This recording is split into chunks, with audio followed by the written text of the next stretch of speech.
You might have heard that live shopping is exploding. And I have to tell you, I have been on Whatnot for a couple of weeks now, and I see why it is. Now, Whatnot is my sponsor, and they are the reason I got on the platform and checked it out. I'm glad they did. They made it easy for me. I'm going to make it easy for you. I love it. Whatnot is where you get great products without paying full price. It's that simple. I'm hooked on their live shows, too. You got to see them. They're so much fun. And I see why Whatnot has climbed to the top of the App Store. And listen, if you're selling online, or maybe you have a storefront and you're hoping people will find your listing or maybe walk in your store, Whatnot flips that, because on Whatnot, you go live and you sell directly to people in real time. And I may admit, although you didn't hear from me, I may have picked up a couple of power tools or so in the past couple of days. I'm just saying. Whatnot, it's the largest dedicated live shopping platform with beauty, collectibles, electronics, luxury, fashion, even cookies, and anyone can sell. In fact, people who sell on Whatnot sell 10 times as much as any other major marketplace. That's because you're not just listing products, you're building real connections with buyers. So whether you're shopping or you're selling, download the Whatnot app today and get free shipping on your first order. Just search WHATNOT, Whatnot, in the App Store and start scoring amazing deals. So I was whining to my wife the other day, said, I need new glasses. And she said, well, get some. I couldn't tighten them anymore. They were scratched. You know the thing, right? But I didn't want to go through the process because you have to make the appointment. You have to spend weeks to get them done. And you got to pay a fortune, right? That's real. But I did. I spent $500 on frames and glasses, and that was cheap. And then I ordered a pair from my sponsor, Zenni Optical, for $70. Zenni is an online eyewear shop, prescription glasses, sunglasses, blue light lenses, starting at under $30. You go to Zenni.com, you pick a frame, upload your prescription, and they ship it to your door. No appointment, no store, no upsell at the counter. And by the way, if you are saying, do I really need new glasses, or do I have to put up with one pair to do everything I need to do for the next 2 years? No, you can get what you want starting at under $30. And if you've never bought glasses online, don't worry about it. I haven't either. Zenni has a virtual try-on so you can see exactly how the frame looks before you commit to buying them, with no salesman looking at you saying, those look good, but these expensive ones would look better. No, you don't get that. I'm excited. I can't wait to get my Zenni glasses and tell you more about them. If your glasses are overdue for a refresh, now's the time. Go to Zenni.com/podcast and use the code podcast15 for 15% off your first order. The styles sell out, so don't sit on it. That's ZENNI.com/podcast. Promo code podcast15.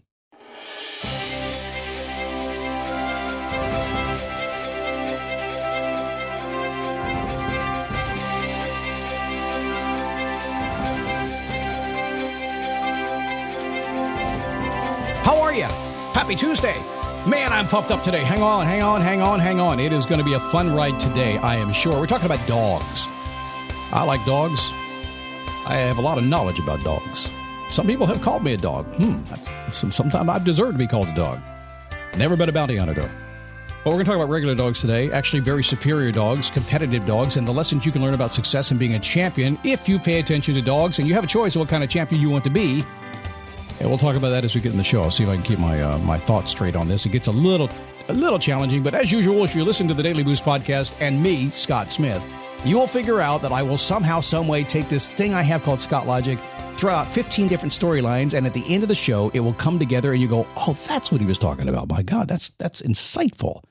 I know it's a natural skill that I have. It just happens that way. You know, people have asked me, why I do this show, why I show up every single day and do this daily boost. And I think there's a lot of preconceived notions about why I may. And I thought I'd just let you know, way back in the beginning when I did this, when I started doing the show, it wasn't to help people. It wasn't to do that sounds bad. It wasn't to motivate. It wasn't to inspire. It wasn't to coach. It wasn't to go all over the world speaking. It wasn't to have really a top 1% podcast. It wasn't that. No, it wasn't. It was just people had said, you're pretty inspiring when you do this thing. I was doing some speaking. They were hearing that and at a fitness class, and you should do more of it. And I said, okay, well, maybe I can do more of it. Wonder where I would do it. And one day podcasting came around. I said, I think I could do it on a podcast. And I started. I know it's not a big grandiose goal, is it? That's why I say explore the possibilities of life. Just kind of follow your life where it goes, because it's not big. It's not fancy. It wasn't written in stone. And yet here I am almost 20 years later, top of my game. Well, okay. Well, my game, maybe not the game. It just depends on, I know. Somebody says, Scott, you're the top of your game. Top of my game, my podcast mountain. So, we live in a competitive world. And that makes getting what we want a bit of a challenge sometimes in life, doesn't it? So if you ever found yourself missing out because somebody else beat you to the punch, there may be a simple reason. I want to talk dogs today. and how dogs can teach you about success and becoming a champion, if you will, if that's what you want. There's so many layers here. Everybody's competitive. Everybody has certain requirements they want to do. You and I are very different. There are people that are much more aggressive and much more assertive than I am that want to go to much higher levels than I do. That's cool. I don't care. And I may be way beyond you are. It doesn't matter. We're all at different levels. So you get to choose where you want to be. And that's pretty much what this show is about today. So listen very closely because I think these dogs can teach you a lesson or two. Because I am a competitive person. I think there's no doubt about that. Once I set my mind to accomplishing a goal, I'm going to do whatever it takes to get it to win. But I need to set my mind to it. I need to understand it's something that I really want. Once I do, you're not going to stop me. If I care, I care. If I don't, you'll know it. So that's who I am. Still, I am very often in my life, it has happened a ton. I have been tripped over by people who have had a bit of a different approach.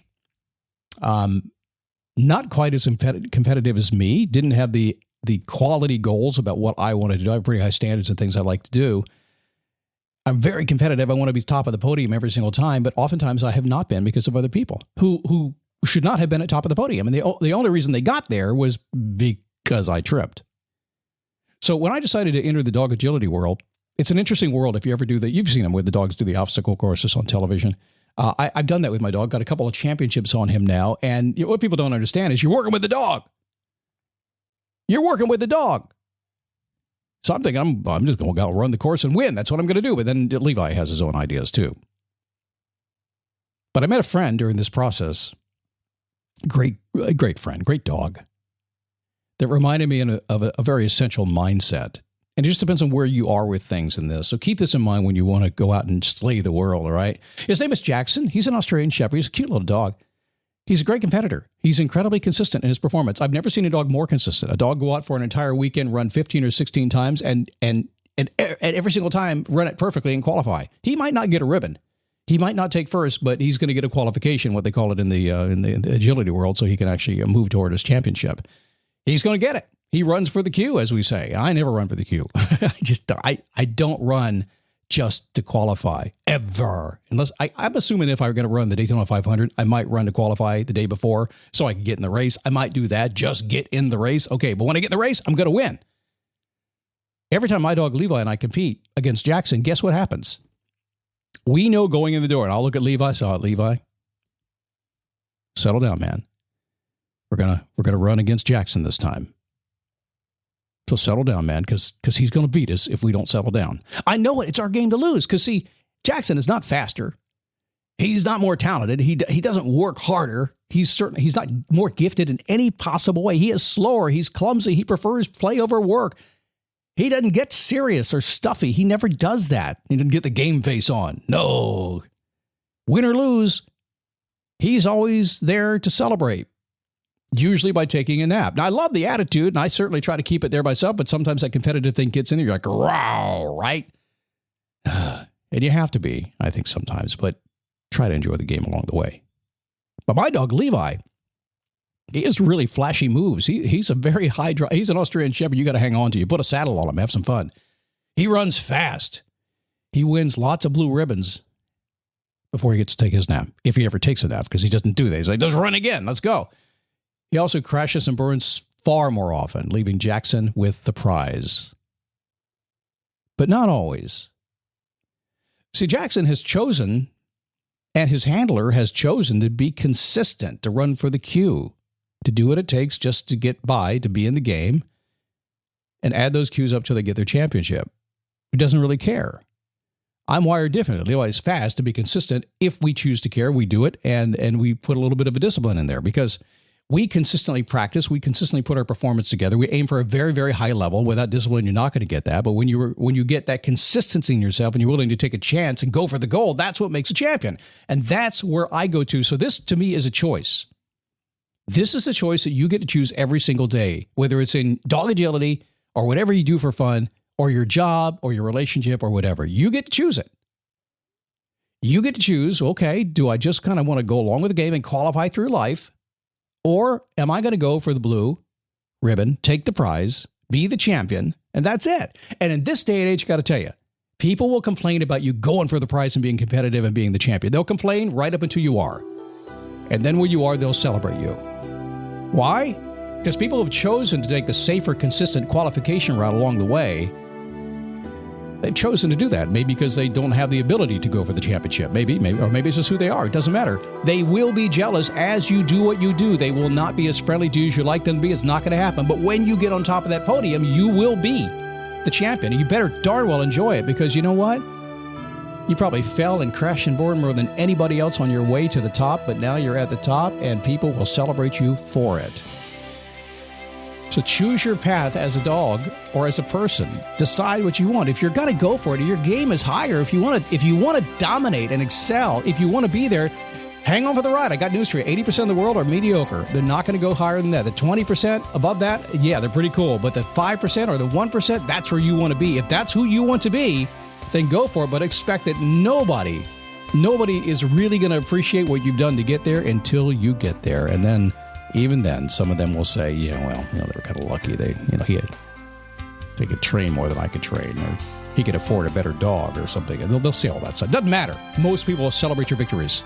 So be both. Be happy, enjoy the game, and if you choose to be extremely competitive, go for it. Give it all you got. Who cares? You're a winner every step of the way, just like my dog is. It's cool stuff. Hey, listen, have a great day. I love you being here. Thanks for that. I appreciate you being here. It's like you're in the studio right now. It's getting kind of crowded, though. It's a lot of people here these days. It's just... Yeah, move over.